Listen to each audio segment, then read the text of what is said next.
Senator Rand Paul represents the Commonwealth of Kentucky. He is worried about this, and we talked to him about it a short time ago.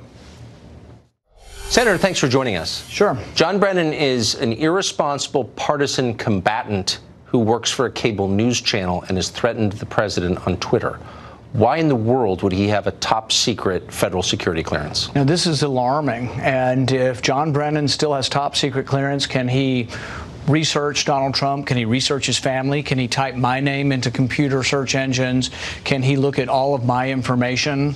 It's alarming. If he has top secret clearance, as unhinged as he is now, calling the president treasonous, saying basically that he's for, the death penalty for the president.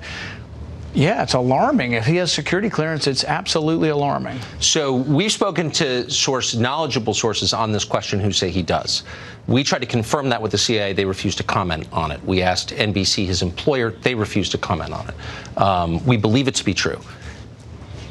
What would prevent him from speaking to current employees of the CIA or other intelligence agencies and getting information, secret information from them that could be leaked to the press or used against his political opponents? Right. Well, John Brennan has a history of leaking information already, not only for political reasons, but a few years ago he linked that there was an inside informant in Yemen while that person was still on the inside in Yemen. He put that person's life at risk. They all backpedaled, and they had to rescue someone out of Yemen who was at the heart of an al-Qaeda, project trying to discover what al-Qaeda's plans were in Yemen, but John Brennan leaked their name. So he's got a history of having a problem with leaking. Head of the CIA, who in their right mind would want to let him have the power still to search through everybody's records? But he's a private citizen who works for a cable news station. Can I get a top secret security clearance and find out government secrets and use them in the course of my job? I mean, what is this? No, I think it's completely crazy, and I think the idea that he could be passing secrets to the media,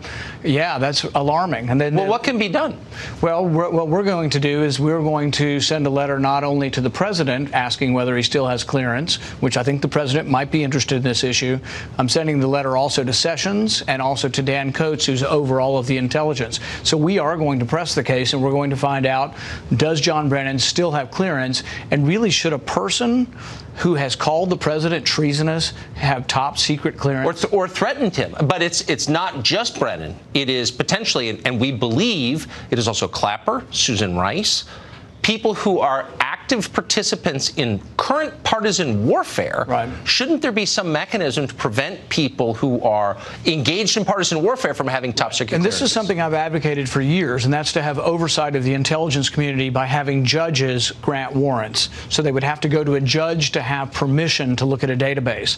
I don't want them researching Donald Trump's political supporters, their records, their bank records, their phone records. The way to stop it is to have an overall reform. And in fact, I'm going to talk with the president on Monday, and we're going to ask the president, will you institute a new rule at the FBI that says they cannot search these foreign databases for Americans' material without asking a judge for permission? Thank you for doing that. I'm sorry it's taken this long for someone to do something about it. I'm glad you are. Senator, thank you. Thank you.